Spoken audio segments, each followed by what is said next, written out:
We've been telling you about this. Hurricane Hilary, it is gaining strength, may hit Los Angeles as a tropical storm. That hasn't happened in more than 80 years. We do have team coverage on this unusual weather event for California. Christina Gonzalez, she will show us the beach community and how it's preparing. But first, meteorologist Jonathan Novak tracking the timing of the storm. We're also curious.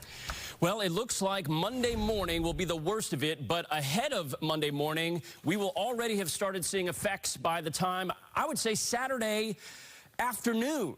So this is a very large storm, winds of 110 miles per hour, and it's expected to become a major Category 3 in the next day to day and a half as it moves up to the northwest at about 15 miles per hour. The storm's already bringing winds of tropical storm to hurricane force out about 60 miles, and out to almost 300 miles from the center, the winds are tropical storm force. That is a very large storm.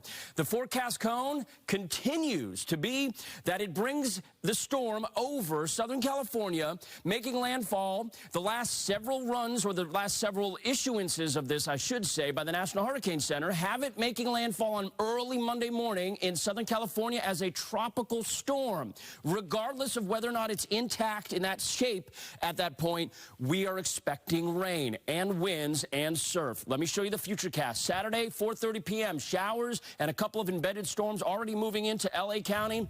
Heavy rain will have already been starting to move into the low desert at that point. I'll bring you through Saturday, 6:30 p.m.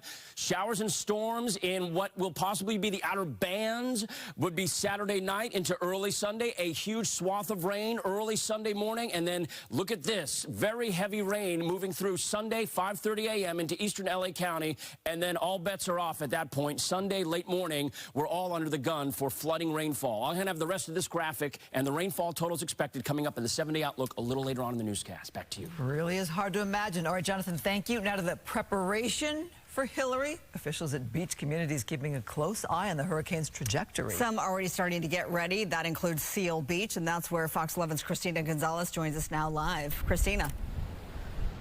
Yeah, Marla, Christina's beautiful as it is right now. Let me step out of the way because it really is.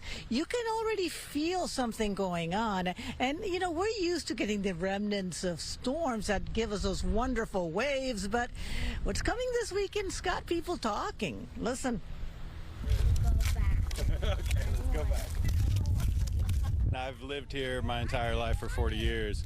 And I've never seen a hurricane here. Like scary for sure. It does sound crazy, like a hurricane hitting California. Like it almost doesn't sound real. It's real, all right. Hurricane Hilary making its way up the coast from Baja California. And depending on what it does the next 48 hours, it could end up being the first major tropical storm to hit California since the 1930s. So Seal Beach is firming up the berm that protects homes.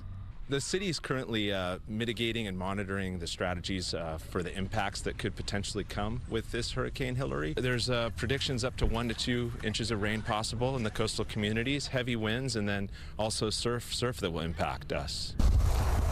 There's pump stations that are going to be throughout town in the low-lying and prone to flooding areas. You can see Hilary's possible path in our Fox weather app. If the hurricane stays close to Mexico, we're not going to get that much surf. When it swings out to the sea, it's going to be more in the Southern California swell window. A southeast swell here would be pretty amazing. But I don't know about the wind. The wind's going to be like 69 miles an hour when it hits here. So everybody scoot back that way.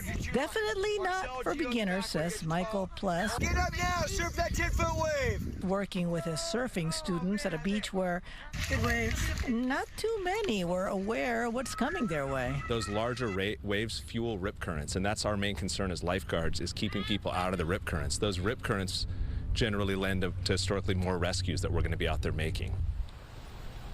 They're also expecting lightning. You may have flooding, so they're asking people to keep their eyes on the city's social media posting. They're going to be telling people what's going on. Of course, we will be live throughout the weekend to keep you updated. More important, just be safe. Common sense. I'm Christina Gonzalez, live in Seal Beach. Back to the studio.